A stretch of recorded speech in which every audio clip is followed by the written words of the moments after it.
Été 1915. Après un an de combats acharnés, la guerre s'enlise.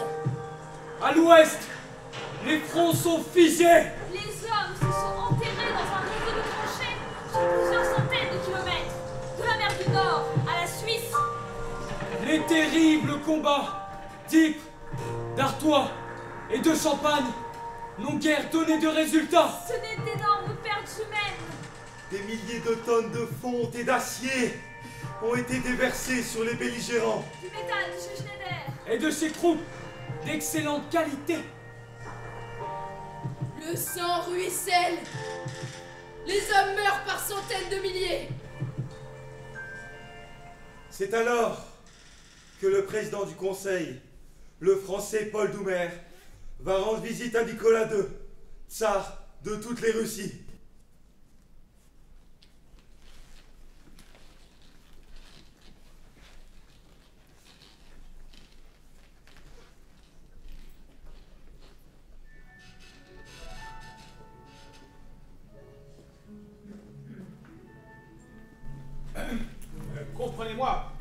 Comprenez-moi bien, mon cher Nicolas.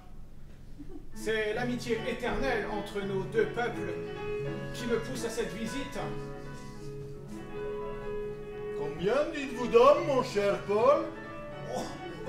Eh bien, disons, un petit million. Oh, c'est beaucoup. Bon, allons. C'est si peu pour un grand pays comme le vôtre. Un réservoir humain sans limite. Et vos colonies? Hélas, elles ne suffisent plus.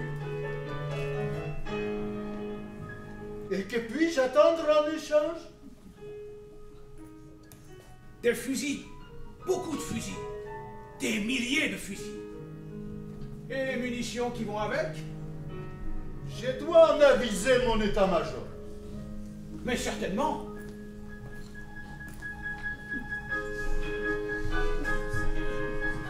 À la fin de 1915, la diplomatie s'active, le temps presse.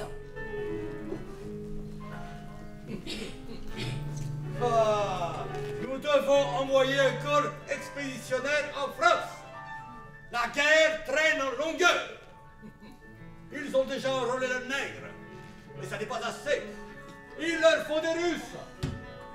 Bon, il est vrai que la France nous a prêté beaucoup d'argent. On ne prête pas gratis. Mais 1 million d'hommes, ces Français sont fous. Mais pour qui nous prennent-ils? Et pourquoi accepter?